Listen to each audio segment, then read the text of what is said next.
Il y a longtemps, bien longtemps, quand les anciens parlaient encore avec les étoiles et que les tambours guidaient les pas des hommes, un village vivait au cœur du Sahel.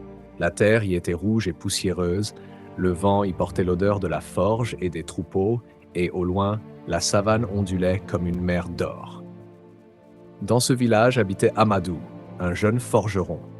Ses bras étaient solides, son regard franc, mais ce n'était pas la force qui le distinguait. C'était sa manière d'écouter le métal. Quand il frappait le fer incandescent sur l'enclume, on aurait dit qu'il conversait avec le feu. Ces marteaux n'étaient pas de simples outils, c'étaient des instruments de musique. Chaque coup sonnait comme une note, et souvent les enfants s'assillaient autour de sa forge, fascinés par la mélodie qu'il faisait naître de la matière brute. À quelques dunes de là, vivait Yenega, fille d'un grand chef de clan. Belle comme l'aube, ses yeux brillaient d'une force tranquille. Mais derrière son sourire se cachait une prison. Elle était promise depuis l'enfance à un guerrier prestigieux, choisi non par amour, mais pour consolider une alliance entre clans. Son destin est écrit avant même qu'elle n'ouvre les yeux au monde. Un soir, le village tout entier se rassembla sous le grand baobab, l'arbre des ancêtres. Les tam-tams résonnaient, les flûtes répondaient, et les danseurs faisaient vibrer la poussière rouge du sol. Amadou, invité à jouer du balafon, se plaça au centre de la place. Ses doigts glissaient sur les lames de bois avec une douceur hypnotique, et le son se répandait comme une rivière de lumière. Parmi les spectateurs, Yenega écoutait, immobile. Chaque note semblait toucher son cœur comme une caresse secrète. Et quand elle se leva pour danser, ce ne fut pas par devoir, ni pour briller aux yeux de son père, mais comme si le balafon d'Amadou l'appelait, comme si leurs deux âmes se reconnaissaient. Leurs regards se croisèrent, un instant suspendus. Dans ce simple échange, il y avait déjà plus de vérité que dans 1000 promesses imposées. À partir de ce soir-là, les deux jeunes commencèrent à se chercher du regard, puis à s'approcher, puis à se retrouver, loin des yeux du village. Leur rendez-vous avait lieu près d'un petit point d'eau, là où les herbes hautes dansaient sous le vent. Ils parlaient peu, car le silence de la savane suffisait. Mais parfois, Yenega confiait ses peines. On m'a promis à un homme que je ne connais pas.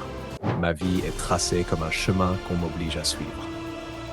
Amadou, serrant son marteau comme s'il tenait son cœur, répondit « Je ne suis qu'un forgeron, mais si je pouvais, j'arracherais ces chaînes invisibles et je bâtirais une vie où ton rire serait le soleil du matin. » Alors elle riait d'un rire doux et fragile comme une pluie fine tombant sur la terre sèche.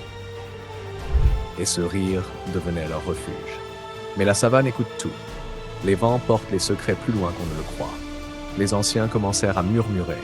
Certains disaient qu'un augure avait prédit « Si le fer et le feu s'unissent, le sang coulera dans la poussière. » Le fer, c'était Amadou. Le feu, c'était Yenega. Les lunes passèrent et le mariage de Yenega approcha. Les tambours résonnaient déjà pour annoncer les festivités. On préparait les jarres de bière de mille, on décorait la grande case et tout le clan se réjouissait. Tous sauf deux cœurs. Amadou forgeait en silence. Mais cette fois, il ne travaillait pas pour la guerre, ni pour le commerce. Il façonna une arme splendide, une lance d'argent et de fer, destinée aux fiancés de Yenga. Pourtant, dans le métal poli, il grava discrètement un symbole que seul connaissait, 2 spirales qui se rejoignent au centre. La nuit avant le mariage, Yenega quitta sa case et marcha pieds nus jusqu'au baobab. Amadou l'attendait. Sous la voûte immense des étoiles, ils se tinrent la main comme 2 enfants. « Partons, Yenega, dit-il, la voix tremblante. La savane est vaste, elle nous cachera. » Elle ferma les yeux. Elle voulait dire oui, mais derrière ses paupières, elle voyait le visage de son père, les regards de son peuple, le poids de l'histoire. « Si je pars, Amadou, je trahis les miens. Si je reste, je me trahis moi-même. » Ils pleurèrent sans bruit. Leurs larmes tombaient dans la poussière comme 2 perles perdues. C'est alors que des torches jaillirent dans la nuit. Le père de Yenega et les anciens les avaient suivis. Le silence se fit, lourd comme une pierre. Amadou sentit la colère, la peur, mais surtout l'impuissance. Il serra la main de Yenega une dernière fois. Elle leva la tête, fière, et dit à son père « Ne lui faites aucun mal, c'est moi qui choisis de partir. » Et sans un regard en arrière, elle quitta le village, le cœur brisé mais digne. Elle préférait l'exil à la mort de son amour. Amadou, seul, retourna à sa forge. Dans un geste désespéré, il jeta son balafon dans les flammes, comme pour éteindre le chant qui les avait unis. Les saisons passèrent, le clan prospéra, mais l'histoire de Yennegan et Amadou resta gravée dans les mémoires. Les griots la racontaient sous forme de chant. La princesse et le forgeron que la savane sépare. Et certains soirs, quand le vent s'engouffre dans les forges abandonnées, on entend une mélodie étrange, douce et triste à la fois. On dit que c'est le chant de leur amour impossible, un écho qui traverse le temps pour rappeler aux hommes que la passion est plus forte que les lois, mais plus fragile que le destin. Abonne-toi maintenant.